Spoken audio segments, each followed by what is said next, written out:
হর হর মহাদেব। আজ শ্রাবণ মাসের প্রথম সোমবার, তাই আজকে আমি একজন মহান শিব ভক্তের কাহিনী তোমাদের সামনে তুলে ধরছি, যে কিনা আমাদেরই জেলা পূর্ব বর্ধমানের ভাতার থানার শেরুয়া গ্রামের বাসিন্দা।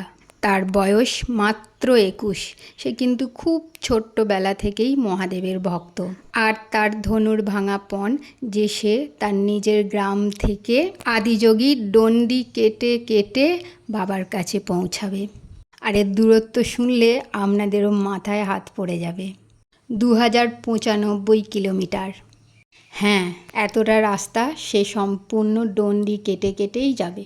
আদিযোগী তামিলনাড়ুর কোয়েম্বাটুরে অবস্থিত। সেখানে যেতে গেলে সবাই সাধারণত প্লেন বা ট্রেনেই যায়। সেখানে এই ভাইটি পুরো রাস্তাটা ডন্ডি কেটে কেটে যাওয়ার প্রতিজ্ঞা নিয়েছে। হয়তো 3 বছর, 4 বছর বা তার বেশিও লেগে যেতে পারে, কারণ সে দিনের বেলা ডন্ডি কাটছে, রাত্রেবেলা সে রেস্ট নিচ্ছে। তার পায়ের অবস্থাও কিন্তু মোটেও ভালো না, কারণ প্রথম যখন সে বের হয় তখন তার কাছে কিন্তু কিছুই ছিল না।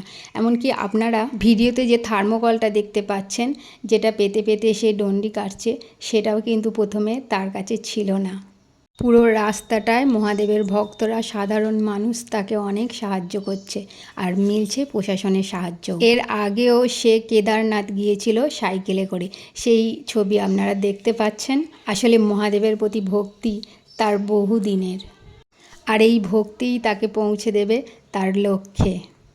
তবে সাইকেলে যাওয়া বা হেঁটে যাওয়া সেটা তো এক, কিন্তু পুরো রাস্তাটা ডন্ডি কেটে কেটে যাওয়া কতটা কষ্টকর সেটা তো আপনারা জানেনই। তবে মহাদেব যদি সহায় থাকে তাহলে অবশ্যই এটা তার কাছে কোনো ব্যাপার না। এর আগেও সে তার লক্ষ্যে পৌঁছেছে, আর এখনও ঠিকই পৌঁছাবে। বাবাই তাকে পৌঁছে দেবে, আর সাধারণ মানুষের ভালোবাসা তো তার সাথে রয়েছেই। তো আমরা সবাই মিলে তার জন্য প্রার্থনা করি যেন সে খুব তাড়াতাড়ি তার লক্ষ্যে পৌঁছাতে পারে, কারণ বাড়িতে তার বৃদ্ধ বাবা মা রয়েছেন। সে যেন তাড়াতাড়ি তার লক্ষ্যে পৌঁছে আবার ফিরে আসতে পারে। হর হর মহাদেব।